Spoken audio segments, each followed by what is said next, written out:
if you aren't getting that connection point between what's said and what's executed. I always say that brand is brand, and it is only as good as the connection point where it meets operations. Welcome to the Sensei Playbook, the ultimate podcast for the automotive industry. Each week, we dive into the success stories and best practices from industry leaders who put customer experience first. From driving repeat business to earning coveted referrals, discover the tools and tactics that set the best apart. Get ready to hit the road to success. This is the Sensei Playbook. Hello and welcome to the Sensei Playbook Podcast. I'm Chris Snellgrove. Today, I'm super excited to welcome a guest with over 12 years of automotive marketing experience. She's worked on the executive leadership team at Scott Auto Group, leading brand strategy for dealership acquisitions, digital launches, and award-winning franchise presentations. She's a brand marketing strategist, voice of the customer specialist, and customer experience marketing consultant who believes that in the dealership business, success is truly a team sport. So without further ado, please welcome Jeannie. Did I get that right? Reitelbach, so Reitelbach, good. Reitelbach. I know, so that was a gift from my husband. It's a hard one. Reitelbach to the show. Jeannie, thank you for being here. Thank you. So let's dive right in. So tell us about your current role, and then we'll go into the past a little bit. What's going on right now? Right now, I am offering myself as an independent who can come alongside an organization who needs bandwidth. They may be working on an initiative, or they may have brought on someone to be in that brand role, that marketing and advertising role, but that person may need a little bit of assistance in a higher level because we are being pushed into a more technologically savvy kind of modern dealership role. So that person could bring the right skills, but maybe not all of what they need. So I could be alongside them, almost like through my years as the professor, the hands when I need to jump in and move things forward. I decided that I wanted to transition out of my executive role and to move back into the work that I was doing prior to joining Retail Automotive, which was that independent person who was a subject matter expert and could bring that to a team when they needed it, shake hands, and move on when we're good to go. And I want to learn more about your transition because you transitioned, 12 or 13 years ago from a traditional marketing role. What was the biggest differences that you saw in the automotive marketing? There was some lag, and I think that lag was from the perspective of understanding how to leverage technology in such a way so that it was useful to the team, but it wasn't dependent on producing the results without recognizing it's the people using the tools. And so there was a lot more understanding of technology as tools versus that heavy reliance on it to move that needle. And that was some learning on my part because there's not too many places where it's a 30-day month to month. So that creates this kind of almost anxiety, almost like you have to find this secret sauce or this hidden thing to help you rather than understanding like it really is an incremental build of a really good strategy and understanding that growth happens on a trajectory. And so each month should build on the other. And it takes really great leadership, really strong team leads to keep that 30-day cycle in perspective. Whereas I know that a lot of the industries I worked in, which in healthcare and in trucking, actually heavy hauling, I was with a subcontractor with an agency for a while. Like there weren't those 30-day cycles that brought almost reactive versus proactive. Sure. So I found that there was a lot of corrective and reactive work, whereas the proactive project planning, that wasn't as established in a dealership. There's so many hats to be worn, particularly in a smaller auto group, that you need to go out and then educate yourself on top of those heavy retail hours, that's a big ask. Sure. Sometimes it is wise to recognize where a subject matter expert can be brought in to create the bandwidth or be alongside those experts in their own subject matter within the dealership and get that strong foundation put into place.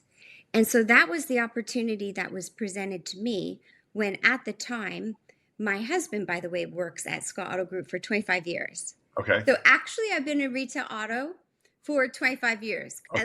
So I had really good relationships there. They knew what I did for a living. They knew that I was highly qualified. When their marketing director gave their 2 weeks, I was then asked to just step in and to help them.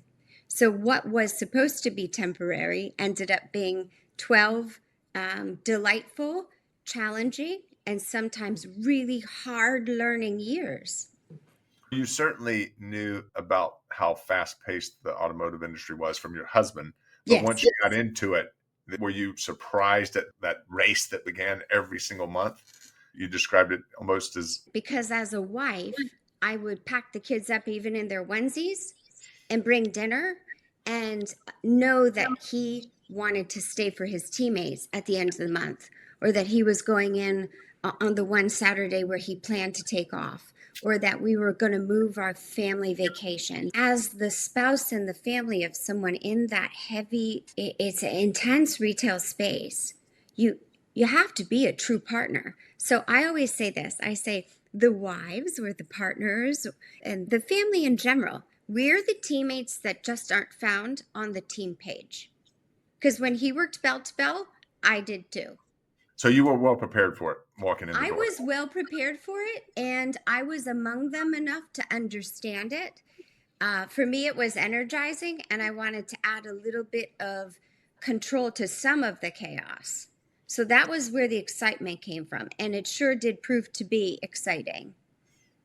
So you certainly had many different strategies that you deployed as the marketing director. What were some specific things that you did in terms of reputation for the store when you first started?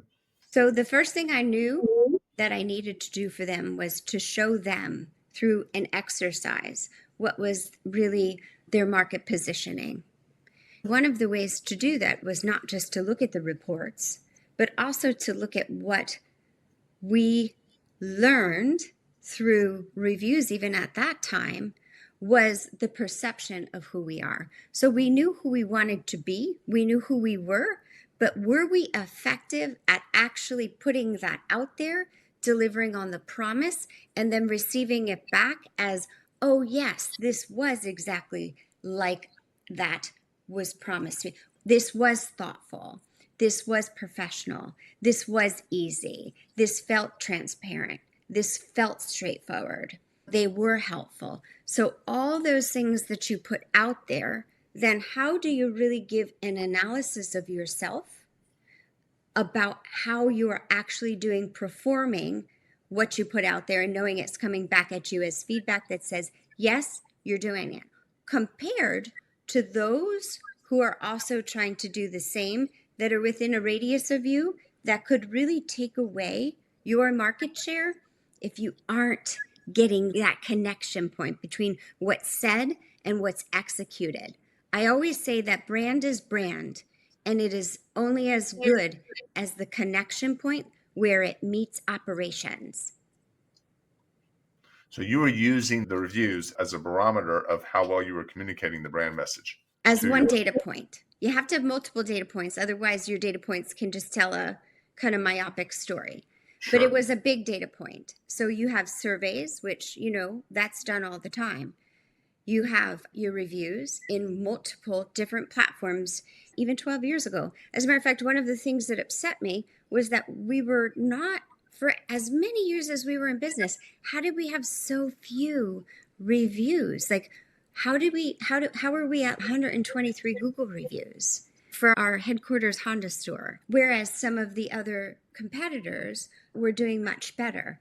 And so I could have done the exercise and you demonstrated the results, But my decision was to bring them into the exercises. So each one of our team leads in sales and service took a competitor, and I created a worksheet. And then we got together and we discussed the results. And then we learned what their strengths were, what the patterns that revealed. And we also knew pretty much from our reports where we stood in comparison to them as well. So again, I always emphasize, you can't just use one data point. You have to use multiple data points to really check yourself and your own biases or what you want to see. And so that helped us learn where they were strong, where we were strong, where they were weak, where we were weak. So then we could very much pinpoint where we wanted to go with our operations and then say what we were doing and then see if it comes back to us as, yeah, that's exactly how it felt. So it's a feedback loop. And that's what voice of the customer is to me. Whereas a lot of folks may think voice of the customer is just like being a good listener and hearing the voice and responding and dealing with a problem and putting out a fire and resolving it. For me, that is a starting point, but you actually have to have an infrastructure for measuring and benchmarking, learning where to go, learning where to focus, and actually creating operational steps for incremental improvement. I think I learned about you that you believe in, is it Kaizen? Kaizen, yep. Yeah, Kaizen. So for me, that's a huge part of what is the whole voice of the customer, actionable items that we could put inside the dealership. Now, how do you do that? Because each dealership's different and each dealership is sophisticated so far as its technology or its person or who's going to take ownership of it. Well, I had to think on that a little bit. By pulling your team leads into the process, they really did take ownership, because if we had just done it for them and showed it to them, they wouldn't have owned it. But I like your method of getting them involved. And we teamed up. So they took ownership. I took ownership. We teamed up. And that's where I often talk about trust-based cultures. Knowing each other well enough, knowing your strengths well enough, deferring to one another when you don't know, sharing when you do know in confidence, so that you can build relationships and trust and team up. So that a trust-based culture means you've got each other's backs, especially during busy times. And you also learn from one another so that when you have to step in and help, you're able to. When you need someone to step in and help, you have several people to ask. And so in that sense, you become a team. Sure. Do you believe that good CX begins with employee culture? It's the foundation. It can't exist without it. And that's why I always say, from the very moment that you're meeting someone and you're considering, will this person extend the culture or will they bring negativity onto it? And that's nuanced, because even someone who presents well can then become problematic. So how do you figure that out? So from the moment of team building, and then even having a measurement and structure in place for that, like we had a way that we would get together and we had a 3-interview process, and they wouldn't just meet those that they would work under, they would work alongside. And then we had a specific grading system. Like we had 1, 2, 3, 4, and 1, 2, 3, 4 meant something. 4 was like, this is an absolute yes. 3 is benchmark, they can do the job. 2 is there's some deficiencies, but the person themselves is a good fit. There's a skills gap maybe that would need to be filled. 1 is a no. Yeah.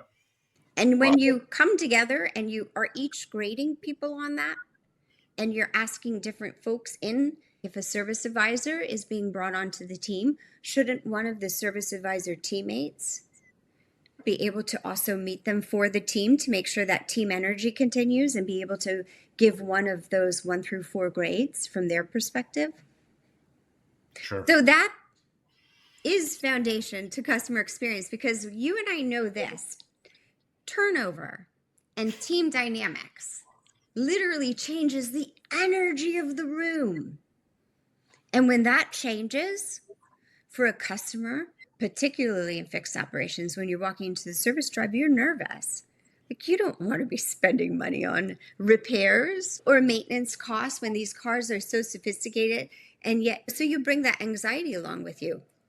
If there's a constant turnover in a team and there's not that kind of calm sense of confidence in service that you just feel when you walk into just a real connected human, like a human connected place, you can feel the difference. You can feel their anxiety amongst themselves. You can feel their tensions amongst themselves. And that brings in then anxiety and tension into the space. So that's why when you are able to reduce turnover, when you are able to do team building so that you trust one another, you want to do things for one another. That's why customer experience goes through the roof. Because I believe that if I was a customer and I had a magic little window and I could take a peek into how a dealership worked while they didn't know I was peeking, the way they treat one another is exactly the way I know I'm going to be treated. It's the Richard Branson, treat your employees like you want your customers to be treated, right? Yeah. I had a car dealer ask me the other day how he could reduce his turnover. And I wanted to say, go look in the mirror, because it really takes an inward look, right? If you've got turnover, there's some issues that are going on with your culture. So what would you say to a car dealer that asks you that question, how they should reduce their turnover?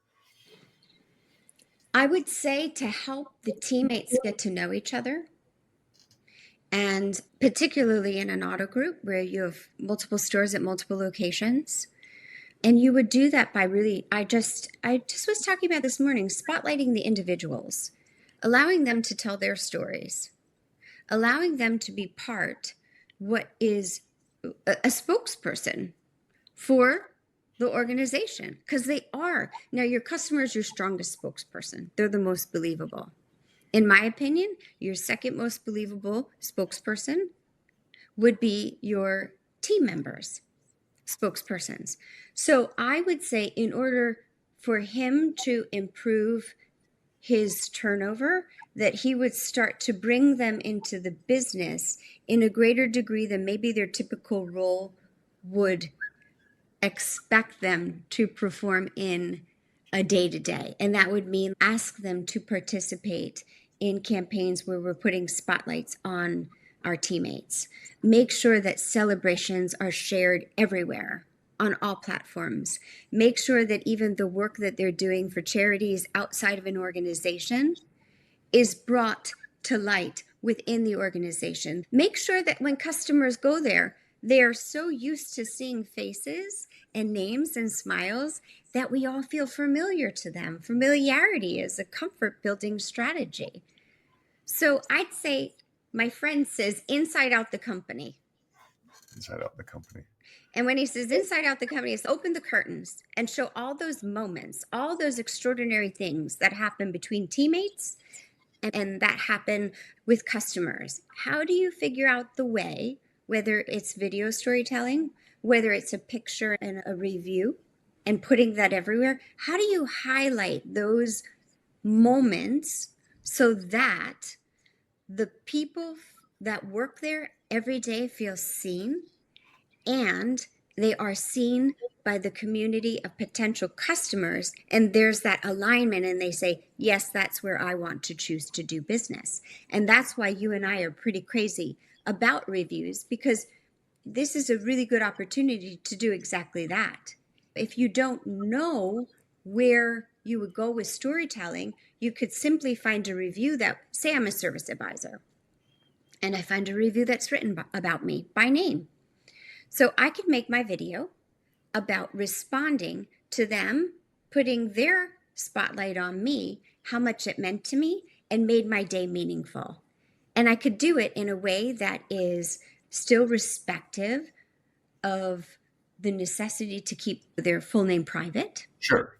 But yet you see how you can do that. Even if it was just a picture of me and it had a pull quote from a review, and then I got to respond to them.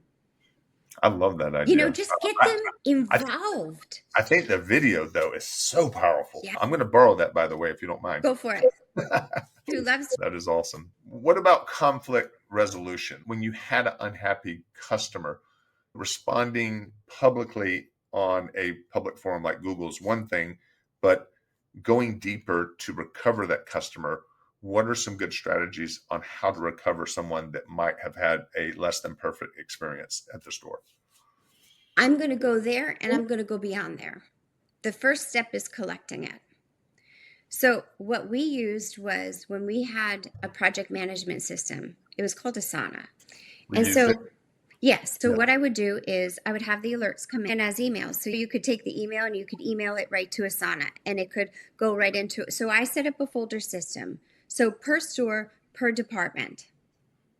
So now I'm taking everything that's below a 2-star and below, and I'm documenting it per store and per department. And then I'm also looking for patterns. Okay, so that's the first thing I'm going to do. I'm also going to use that to then document every time we've reached out and had touched the customer, whether we touched them in a text, whether we did it through a phone call, so that before I go to do it again, I'm looking and I'm never going to act as if I'm starting all over. I'm going to say, I know that Willie, our service manager, spoke to you. I know that you returned his phone call, that you weren't able to reach him. I'm actually going to follow up for him. And if it's possible, what's the best time today for me to talk with you so that I can listen and learn more? And I'm able to do that and have a continuation of care because when we're putting it somewhere, we're creating like a case file. And then from that also becomes the actionable items and the patterns reveal, where then we bring that to advisor meetings, to the variable sales meetings, and we could start to see where are some of our friction points and what can we do about them because they repeated. So for us, we had, I'd call it an infrastructure. You have to have some sort of infrastructure to collect, to analyze, to respond appropriately, to never call them up as if you're the first person calling when someone else has called as well. You want that it's like healthcare, the continuation of care. Right? The beautiful handoff. And then to document the outcomes so that you could say what did work and what didn't work, lessons learned, or when it didn't work, what do we have to change operationally so that this doesn't happen again? So that is more sophisticated, I think, than most people approach it. Yes, I would say so. Not only that, but we also had something that we called the reset voice.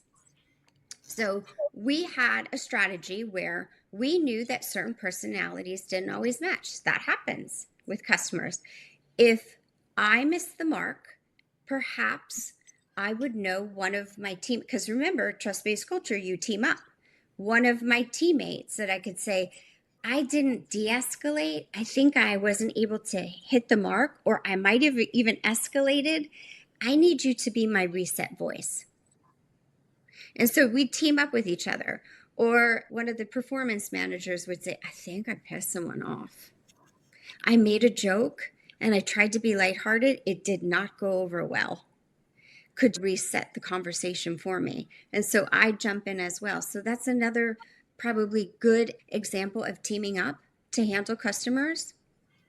I think there's a great opportunity that most dealers miss: negative reviews and negative experiences. Mm-hmm. Because Jay Baer is one of my favorite CX speakers.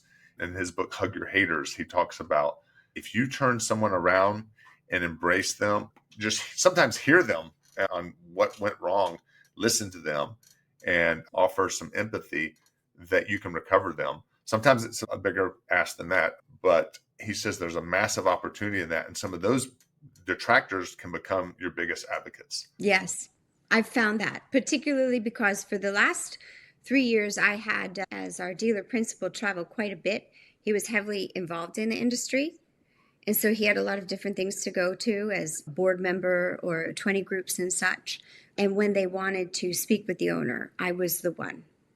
So I took those calls. So I spoke on his behalf. That was like a PhD level in both de-escalation. Wow. And also just really learning like the language of the entire dealership and even auto group, almost learning it as, so what is a dealership business versus what is auto group business? Sure. Those opportunities gave me the ability to really learn de-escalation. My first suggestion is let a person talk. Listen. Be very quiet. Sometimes I would be so quiet. As a matter of fact, often this happened. It was like a joke. They'd say, "Are you there?" And I'd say, "Yes, I'm taking notes." And the other thing, you're being heard. And not only are you being heard, I'm taking notes. And I'm going to share this with everyone in our next meeting. They understood I was making a promise. Oftentimes I'd invite someone in. So when I got real comfortable with those phone calls, by the time I was like my second year, it was almost like exciting to do. A lot of people avoided them. I looked forward to them to see like, how can I learn and make myself better? And so I invited a lot of colleagues in to listen as I did it, so that if they heard something that they wanted to try, that was pretty cool too. I did that when advisors wanted to say, "Hey, can I give it a shot first and call them? But would you mind if I listen and hear how you do it?" Yeah, absolutely. Like the more people who were our brand experience teammates, as a brand director, when you're talking about experience, you aren't the thing. The thing is the brand experience. You're just the one trying to figure out how to push it into all the corners and how to keep it alive, give it a seat at the table. So the more people who want to sign on to managing that process with you and teaming up to do that, answering their own complaints, handling their own 1-stars in appropriate ways. Yeah. And there's so many stores that will just put the public facing apology up, but not go into the depth that you just went into. And I can only imagine what happened to your CSI scores as you deployed this. It was exciting. Yeah, I bet. Yeah, it was great. We had a lot of celebrations because we hit some high numbers that we had never hit ever. And as a team, we were all just really proud of one another. This thing is heavy lifting. You have to commit. Here's Sure. the commitment has to be made by team leads. But the execution is typically done by our hardest working, customer facing teammates. So we also have to learn how to communicate with one another and get rid of some of that hierarchical attitude that really can screw up what I call the teaming up.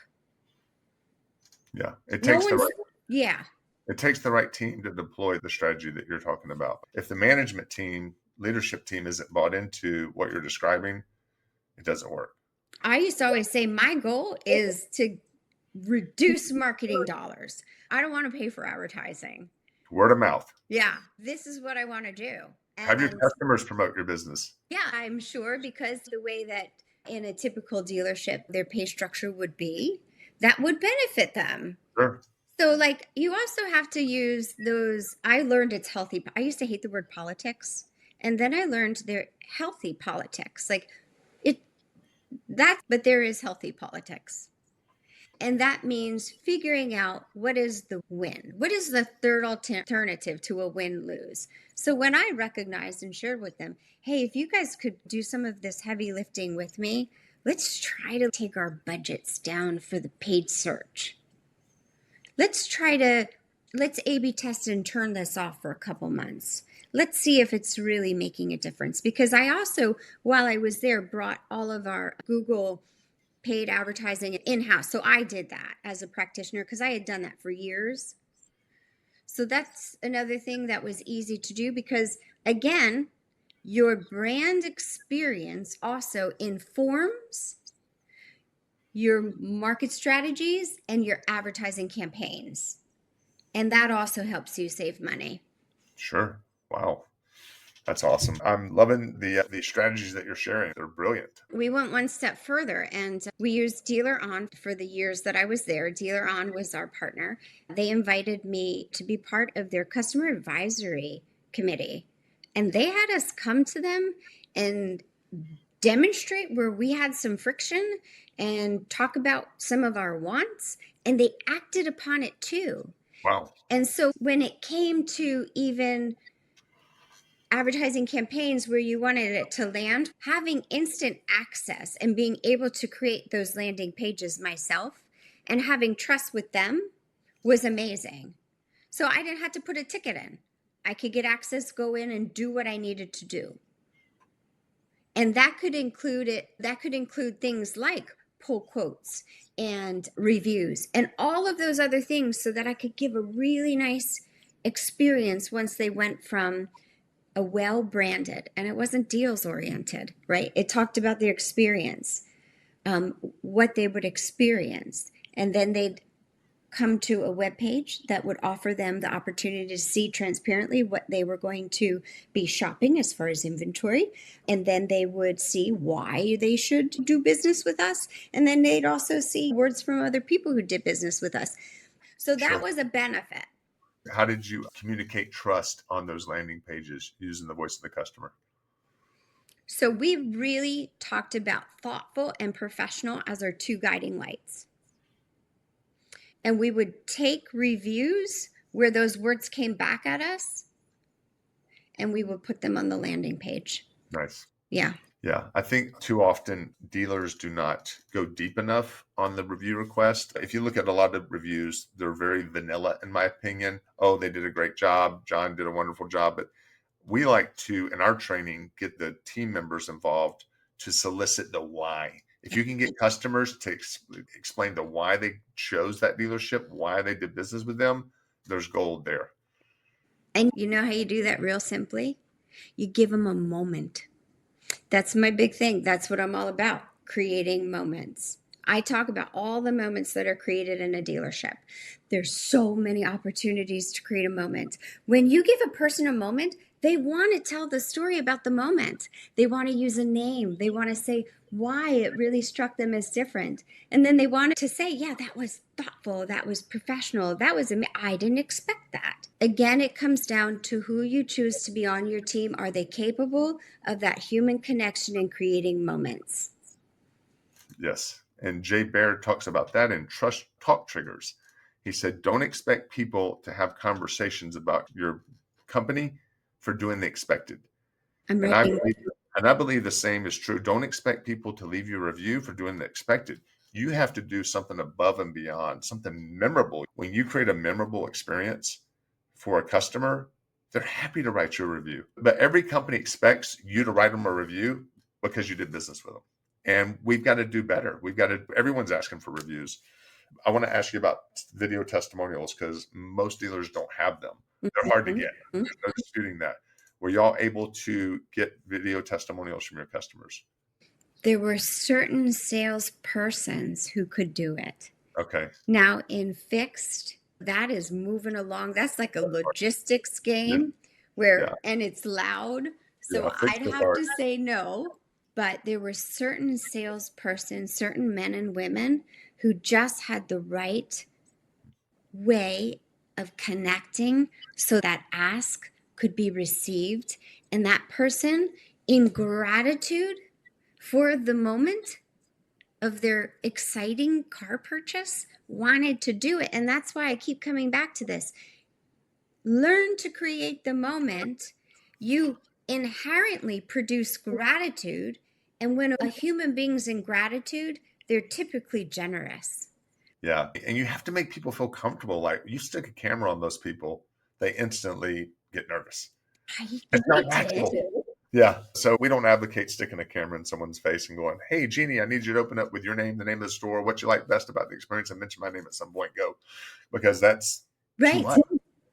But instead, we recommend interviewing the person about the experience first. How long were you in the market to buy a car? Mm-hmm. How many stores did you consider? And what ultimately led you to us? And why did you choose us? And get them talking about that experience, uncover the why, and then say, would you mind doing a testimonial?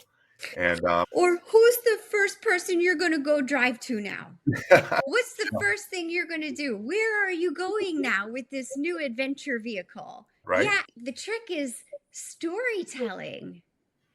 Yeah. And so to them to make it individual to them so that they're almost gushing.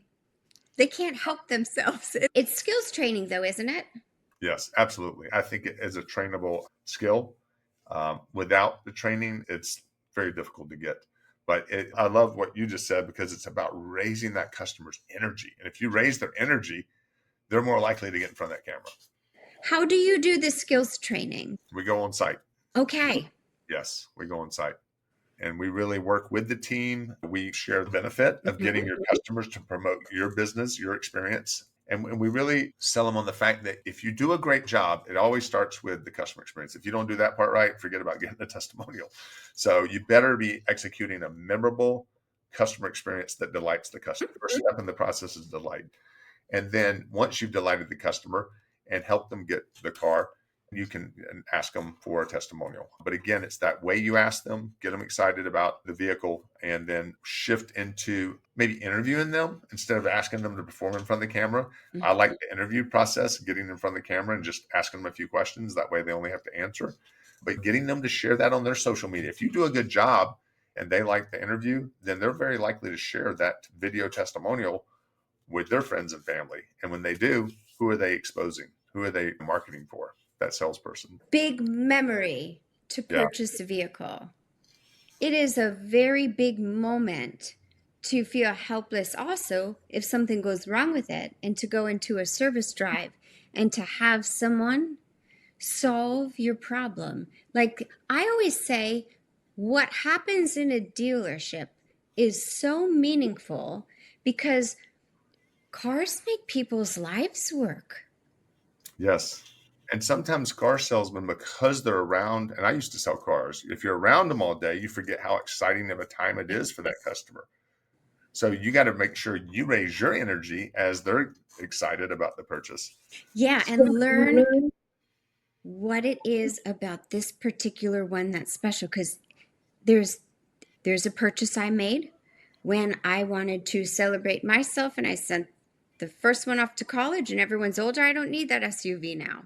That was a totally different purchase experience. And then there's also the one where you're starting a new family. Like when you really get to that art of connection, when you really understand, I love the word alongside. I use it all the time.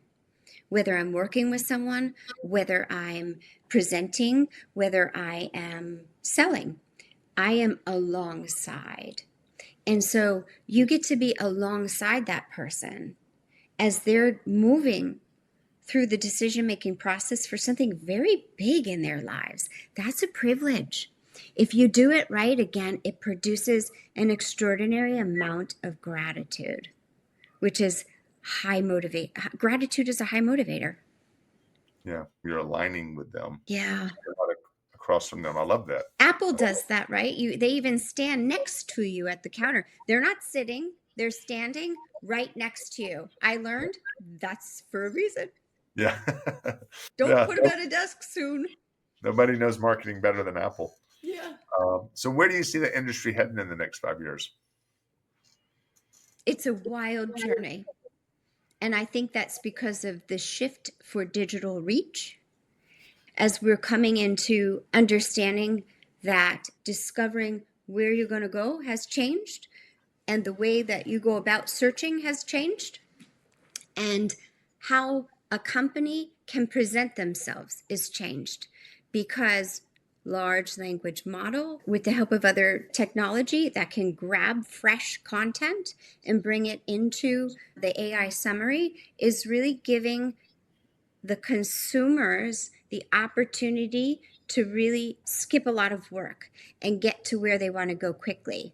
So we know that video, we know that reviews, we know that social platforms now are taking on greater meaning, almost in an organic, natural way, and that a person can actually come to their decision without even visiting a website. So now, what does that tell you and I? It tells you and I that all the focus is really on the voice of the customer. They're asking, we need to give them, they ask the questions, we give the answers. How we go about that is going to be where there are some winners and there are some that lag behind. So the more videos are done, the more they're posted everywhere. Optimization is this term I've heard. Yep. And the more we create spokespersons out of our internal people, the more we create spokespersons through our review process out of our customers, I think those folks are going to find it much easier to move into this new space, this new landscape where they need that digital visibility in order to get a phone call, a text, the chat started, or just a visit to the dealership. That's my personal opinion. That's what I'm watching, and that's why I'm also learning a lot about Generative search is search definitely generative experience. a hot button right now. And I think that the dealers who embrace it and really study it and form a strategy around it are the ones who are going to win. Yes. Because we're in a post-COVID era. COVID was a dream to the dealers, and now they're having to figure out how to sell again. And it's become more competitive. That's true. Now, you and I know this also. It requires those that are not just enthusiasts, but actual experts. And there's a differentiator there. Right now, I'm an enthusiast. I'm learning. I think a lot of us are learning. There are some that are becoming experts. This is where I do believe you may need to start to consider bringing some experts from the outside into your dealership for the short term to have very taxed with what is their bandwidth, right? To learn how to use this to their advantage and also to learn quickly, because it is really it's here and it's going forward so fast. But you also need the right people who demystify rather than create like too much mystery around it, because I'm not a big fan of like fear. I don't like fear. Fear is fear, obligation, guilt, all that stuff. Oh, you got to do this, you got to do. That's not the way to go about this. And I wouldn't want them to feel that way because they're already doing some heavy lifting with customer experience. They need to stay focused on their guest. And they do need some subject matter experts to help them to learn what to do and what not to do without taking the focus off the guest. So this is going to be a balancing act. Do you agree? Absolutely. And you mentioned before you're studying AI as a tool to assist in this effort. I right? am. Yeah. Can you talk about that? Okay, so one really neat thing you can do is you can help to extend the amount of personalized responses that you will give by going and creating you need a paid subscription, but you could take and upload it into a large language model of your choice, and you could create a persona that falls within your brand language. And then what you can do is you can also create, through the right prompting, you can create exercises so that someone who's not used to answering reviews can go in there as a tool and learn how to really efficiently and effectively answer reviews in a beautiful and personal way within brand guidelines. In the old days, I'd have to sit next to somebody. Now, if I'm able to build that out, the tool can teach someone who's not as doing something else with someone else. So that's a good example of an actionable thing that you could do, where you turn it into a training tool by teaching it and then handing it over and having it ask clarifying questions. That's a really cool prompt, is take me step by step through this process and ask me clarifying questions. The large language model making the person who's there think deeper, slow down, and think smarter. But if you load it up with really good examples, that's one way to be actionable about writing responses. You can also create templates there that are not templates. That sounds silly. Formats that will serve the person who needs to write it. Again, remember, you already developed the persona, and teach them how to do it really well, rather than some of these canned responses, which is just a terrible misuse. I would never outsource the voice, the persona. You could teach someone how to do it, but somebody's got to do the teaching. You have to learn the brand of every dealership you represent, right? Yep. Yeah. So imagine if someone handed you over their persona.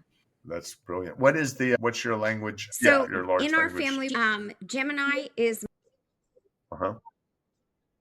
one of my kids uses it through a student account, but it's still the paid version. And then for myself, I also have Claude. Oh, So I love Claude. I love Claude too. Yes. Sometimes I will use them to A/B test against one another. Sometimes I'll take something, like I'll ask the one to help me build a prompt. I taught the one to be a prompt instructor. I said, you're a prompt instructor.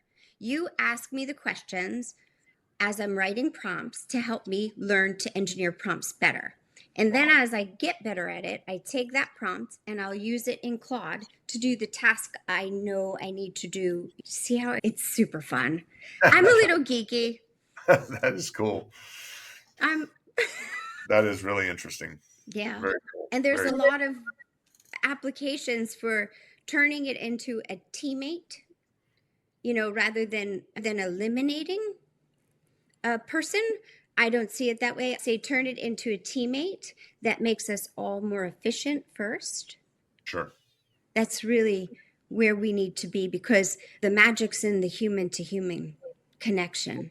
So if we start to rely too heavily on the tools, we're already breaking where the magic happens. I think some people are afraid of AI replacing their jobs, but they should be afraid of the person that is learning to harness AI as replacing them. Yeah. All skill ourselves up like a new chemistry project. Yeah, it is amazing. So what gets you excited to come to work every day? Learning. Can you tell?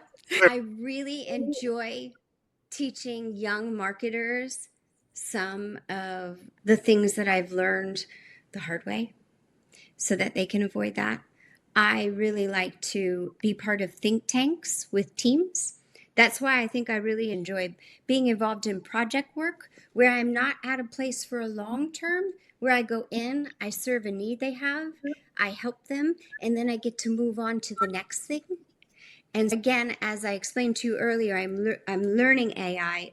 I spend about, I say 2 to 3 hours a day on it. Wow. Since February. That's committed. Yeah, that's important, so that I could go from enthusiast to someone who actually delivers value through it, rather than just like a talking head. I see myself doing that. At the same time, I also see myself exploring what's next as AI does change the digital landscape. There are going to be roles, jobs, all kinds of exciting things that are created as a result of this, in the same way that I went through the birth of Google.